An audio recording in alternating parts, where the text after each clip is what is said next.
Now, as I have said before, that our main project will only interact with the gateway, and the localhost URL that we gave for our gateway is 5050 port number.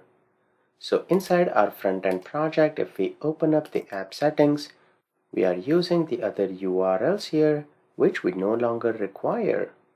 The only one that we will require is the identity API because that will remain outside. So we will keep that right where it is. And let me copy all three of these. Let me go to the app settings of the gateway here and let me paste them and comment these out. Perfect. Let's go back to our app settings here, and this port we have to change to 5050 because from our main project we should only interact with the gateway. So we will change all of the port to 5050.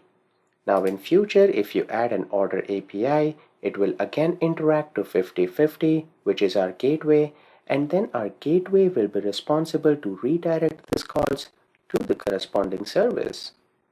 How will we do that? Let's take a look at that. Let me switch back to appsettings.json file. Then if we switch to the Ocelot documentation and if we go to configuration, you will see there are two things that are required in the app settings here. First is the routes that will have the mapping for all of the path, and we will have a global configuration. We have a sample of route configuration right here, but do not worry, we won't be going through all of that. First, let me copy these two and switch back to the project. Right here, let me add a comma and add the configuration. We do not need these brackets, we can remove those. So now inside global configuration, we have to define what is the base URL. So right here, we will define the base URL. Make sure there is no spelling mistake here. And then we will copy one of the local host from here, paste it, and we give it a URL of 5050. So we're gonna use that as the base URL for the gateway.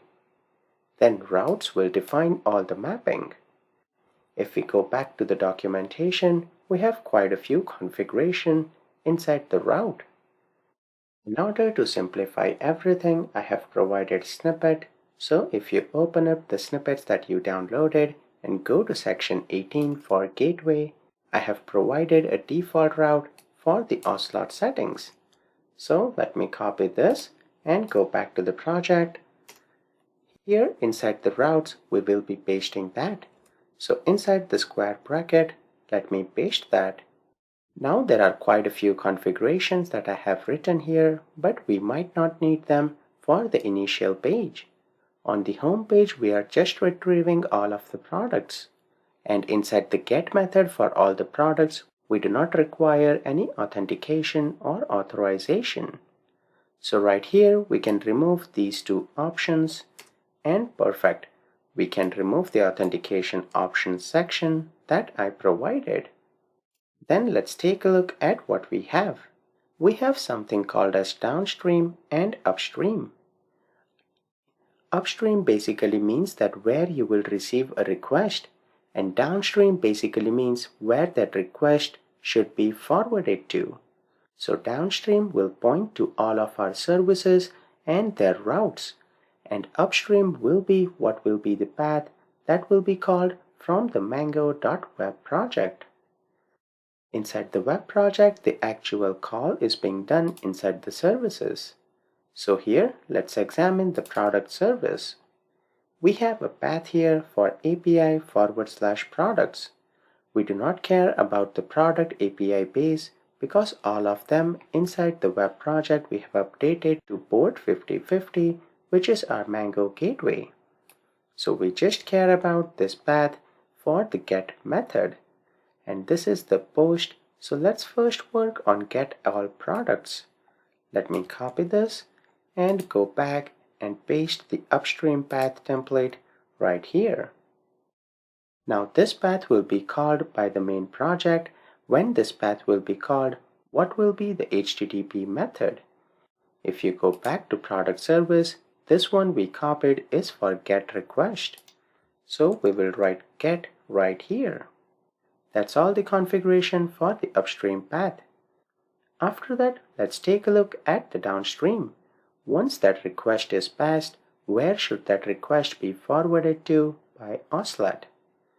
That should be forwarded to our product API, and we have the controller here.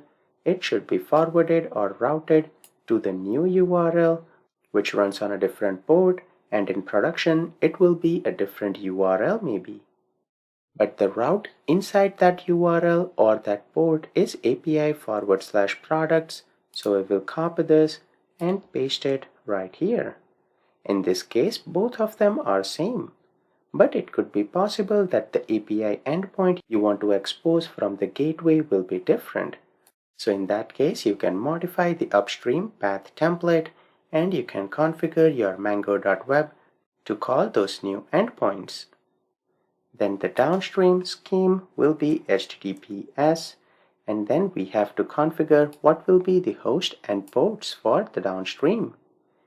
In our case, we are running everything on the local host and we need the port for the downstream, which is product API. In the comments here, we added those, so it's simpler. So we will copy the port for product API and paste it right here. Now with this in place, we have configured our first path, which will just get all of the products. Now in order to see this in action, we have to select the startup project. Let me minimize everything that we have here and set the startup project. This time we also have to include the gateway project. Let's start that. And before I run it, I just noticed that I don't have a / right here. Because when it adds the downstream path template, we will have to add a / after the port. So with that, let's run our application. Now our gateway project is being run as a command line, so you will be able to see all the logs right here. So our 50/50, we don't have anything in there. Let's see what happens in our main project. You can see here that Ocelot was forwarding the request and it receives a 200 OK when it tried to retrieve all the products. So perfect. Now if you click on details, this won't work because we only added or configured a route in our Ocelot to get all the products. Let me show that. If you click on details here, it asks you to log in, and once you do that, you can see it is unable to retrieve the details here. So that means that we have to configure all of the paths individually in Ocelot. Let's continue and configure those paths in the next video for the products.